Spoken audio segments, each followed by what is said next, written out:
In the previous video, we have discussed about default uh, routing, static routes. Now we have to configure and verify network address translation full overload.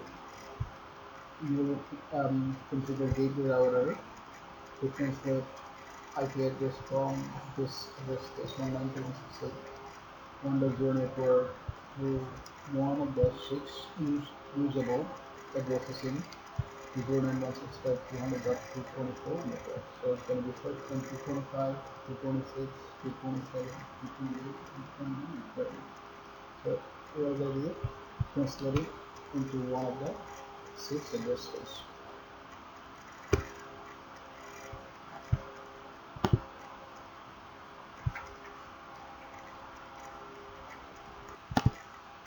Uh, Now currently we have our 4.3 billion of IPv4 address, and this is not enough because of proliferation of personal computing and advent of the World Wide Web.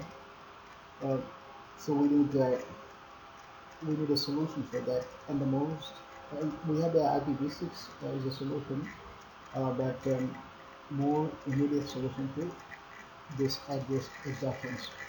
So the more immediate solution is going to be this is network address translations. Um, NAT uh,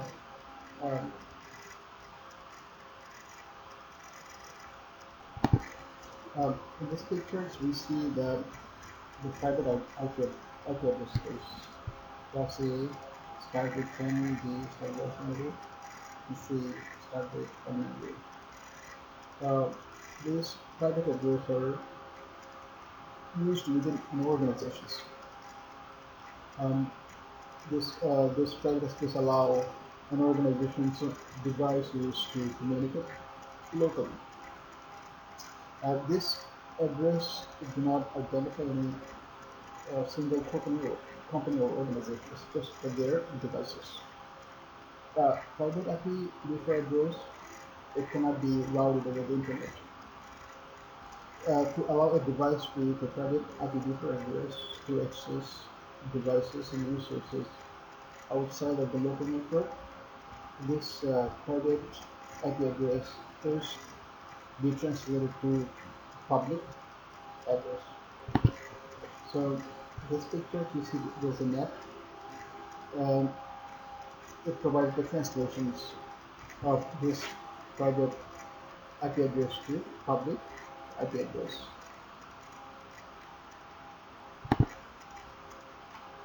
Now this public IP address it can be shared by thousands of devices of internal organizations and then each configured with unique private IP before address. NAT has many uses, but the primary usage is allowing networks to use a private IP address internally and provide translation to public address only when needed. Um, so for privacy and security, this is the benefit stuff using NAT. NAT provides privacy, also provides network security because it hides internal IPv4 address from outside network. Now this is a NAT enabled router and we can configure this router with one or more public IPv4 addresses. These public addresses collectively known as network. When an internal device sends traffic out of the network, internal devices sends traffic out of the network, um, then this NAT enabled router transfers the internal IPv4 address of the device to a public address from a network. The outside device, all traffic entering and exiting traffic appears to have the public IP before address from the provided pull-up address. Now, a NAT router typically operates like that. A NAT router typically operates at the border of a stub network. Now, here we see a stub network. Now, a stub network is a network that has a single connection to its neighboring network. So this is a stub network, and it has only a single connection to its neighboring network. So one way in and one way out. Um, in the Here you can see that the R2 is a border router. Now from the ISP, R2 forms the stub network. So if you look at the ISP, this R2 is the one that is forming the stub network. Now, when a device inside the stub network wants to communicate with a device outside of the network, the packet is forwarded to the border router. The border router performs the net process, translating the internal private IP address of the device to a public outside router address. Now, when using NAT, IPv4 addresses have different designation based on whether they are on the private network or on the public network, which is internet, and whether the traffic is incoming or outgoing. Now, if you notice these pictures, um, you can see that PC1 has an inside local address, which is 192.10.10, and from the perspective of PC1. The web server has an outside address, 0.9.165.2.1.1. When packets are sent from PC1 to the global address of the web server, the global address of the web server. It's a global address of the web server. The inside local address of PC1 is translated to 209.165.200.226, which is inside global address. The address of the outside device is not typically translated because it's a public IPv4 address. I noticed that PC1 has different local and global address, whereas the web server has only one IPv4 public IPv4 address. The web server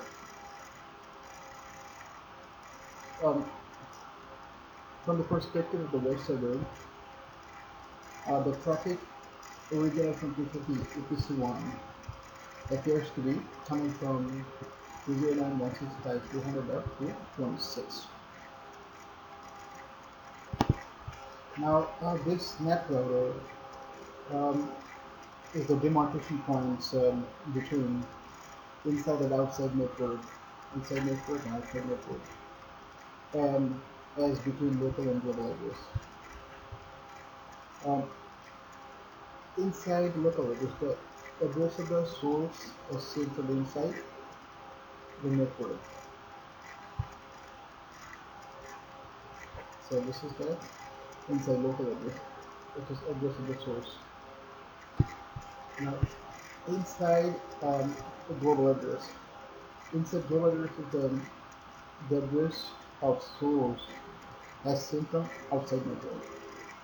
When traffic originates from PC1, when traffic from PC1 is sent to web server at 309.165.201.1, what this R2 do, R2 translate the inside local address, which is this one,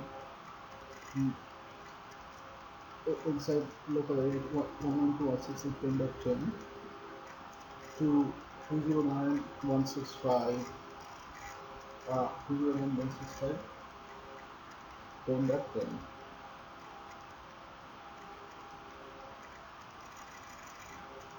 Extension to inside global address 201.165 200.226. So it's translated to this one inside global address. Now what is outside global address? Outside global address. The address of the destination is seen from the outside network. So this is the destination address seen from the outside network. It is globally routable IPv4 address assigned to a host in the internet. For example, a web server is reachable at IPv4 address 209.165.201.1. Most often, the outside local and outside global address are same. Um, we can also see here outside local address, and this is the address of destination or seen from the inside network. So the PC1 sends traffic to web server at the IPv4 address 209.165.1.1. While uncommon, this address to be different than globally routable address of the destination.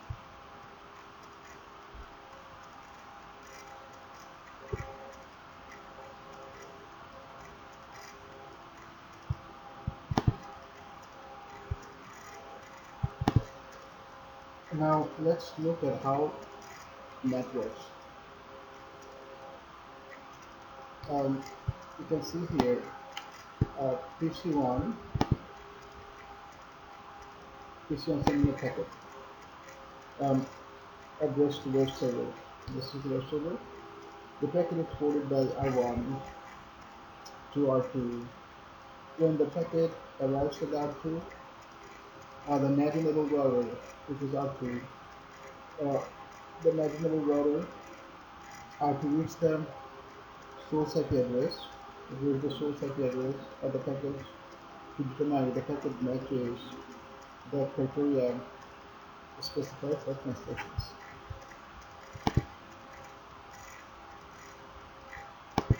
So this is the criteria specified for translations. When the packet arrives at you, NAT enabled router reach that source IPv4 address. This is the source IPv4 address. And determine if the packet matches the criteria specified for these translations. The source IPv4 address that match the criteria and is translated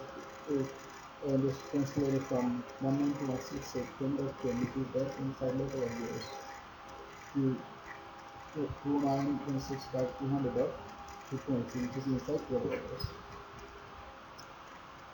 Now in R2, add this mapping to the local global address of the MAC table.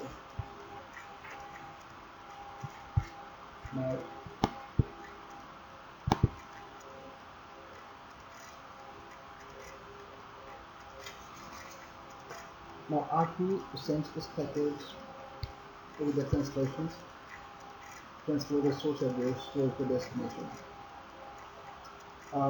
The web server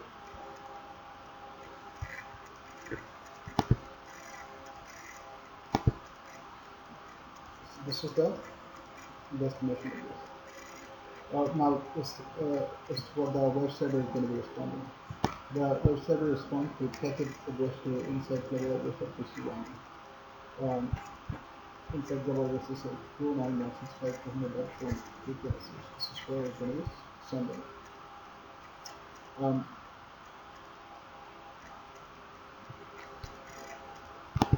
And this in turn send it to the inside local address, which is 192.168.10.10, and then the packet is forwarded back to the PC.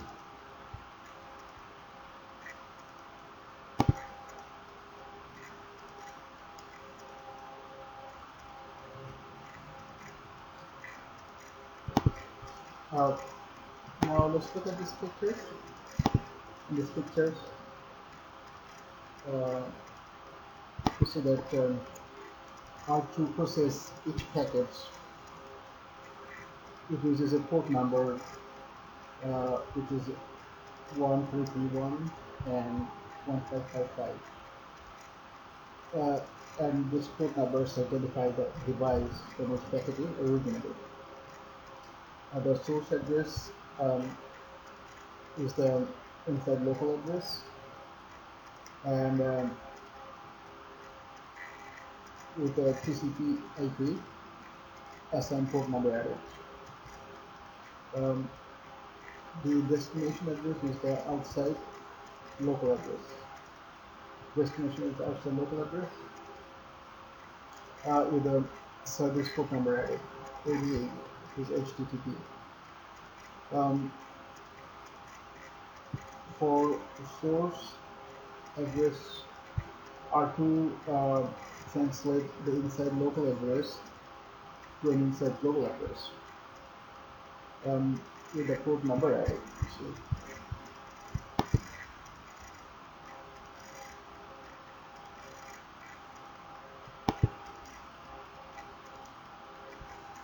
let's translate it to this inside local address, inside global address.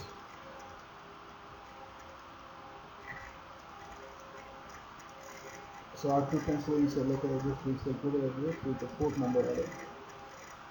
This is the port number they have added. The destination address is not changed, but is now referred to the outside global IP address. So now this is going to be referred to outside global IP address. When the web server replies, the path is usually reversed.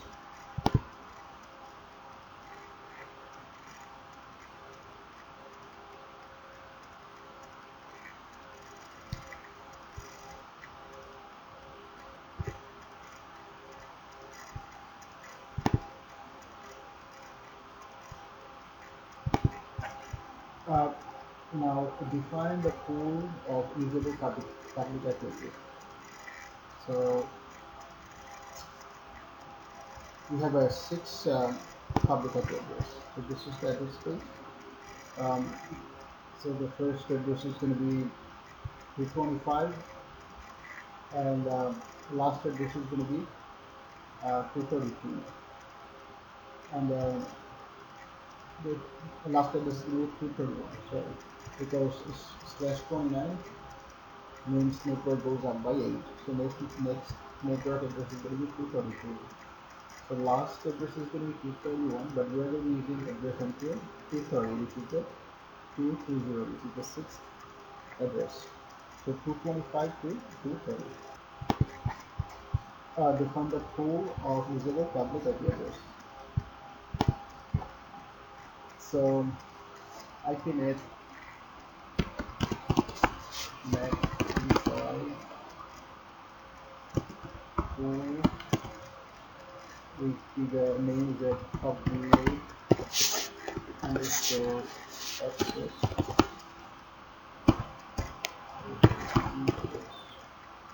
address, and then beginning IP address is 09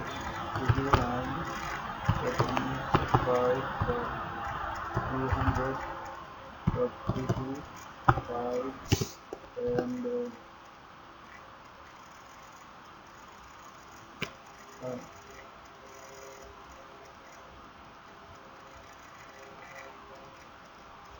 IPNet to public access.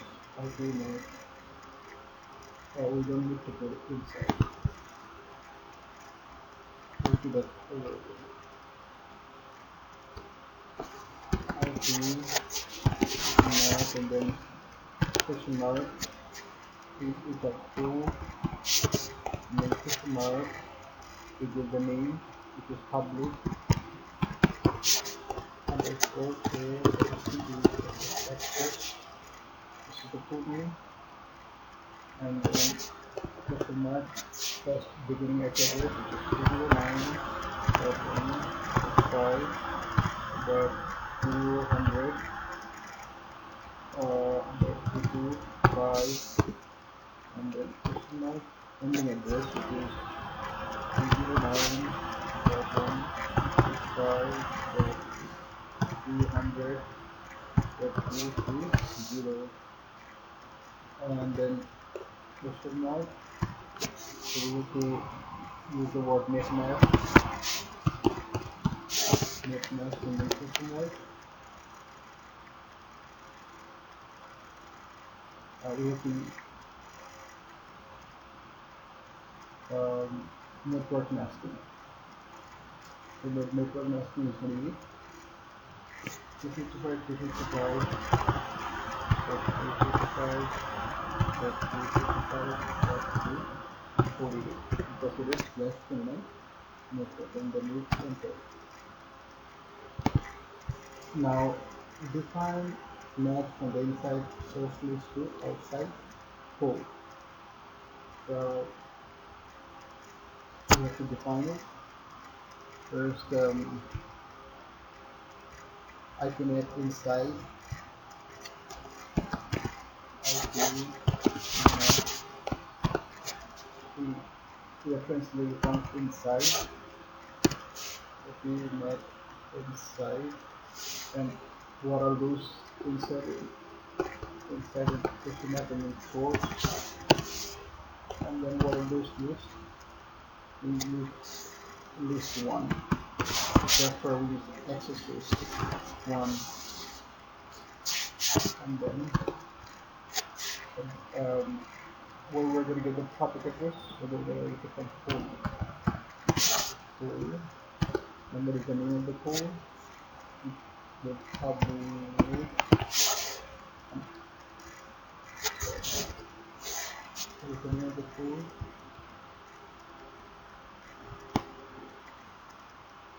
This is the name of the folder.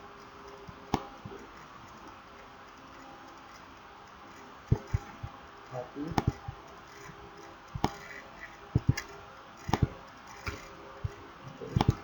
So public access, and then what we're going to do, we're going to be overloading.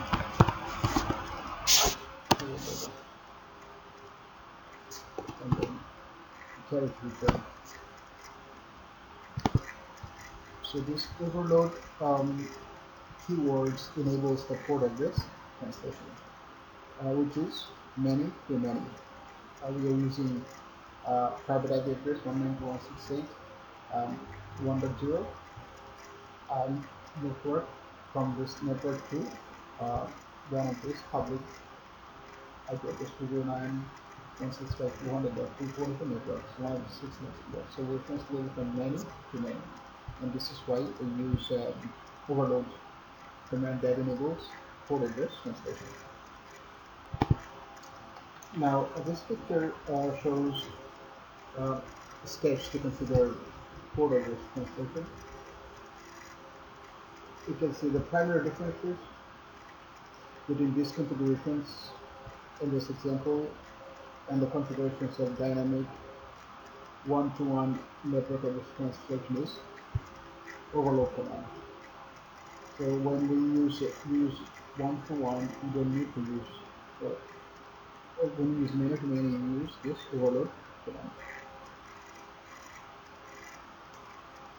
The overload keyword enables port address translation. Now over here, you see that this configuration establishes overload, and this overload translation from the NAT will name NAT-pool2. NAT-pool2 contains address of 209.165.200.226 to 209.165.200.240. So this from 46 to 40. This pool contains this 14 address, public address. Host in the 192.168.0.0, which is this network, are subject to translation, and it is done by this RT router. The serial interface 0/0/0 is identified the inside interface, and serial 010 identified as the outside interface. So we have defined a pool of global address to be used for overload translation right here.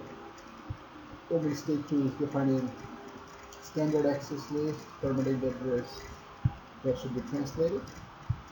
And the number 3 states is establish overload translation, specifying the access list and pool defining the prior step. We use the overload command here, and then last we identify inside interface and identify outside interface. So now let's do the step 4, which is specifying the interface. Um, interface global 0/1 of the gateway router. This is the gateway router, and interface. This is going to be the IPNet inside, because this is where the inside global address, inside local address is going to be translated. So this is that inside interface. We use interface GW0/1 IPNet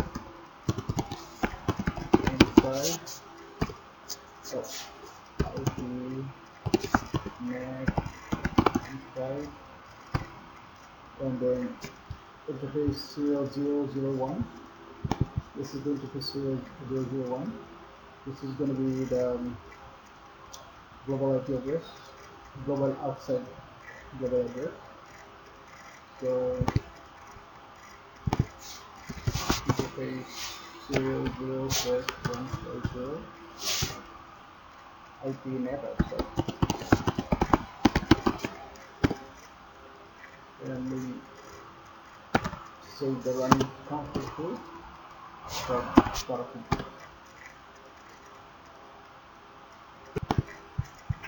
Now verify network overload configuration. First, on each PC host, pin 192.31.7.1 address of the ISP router.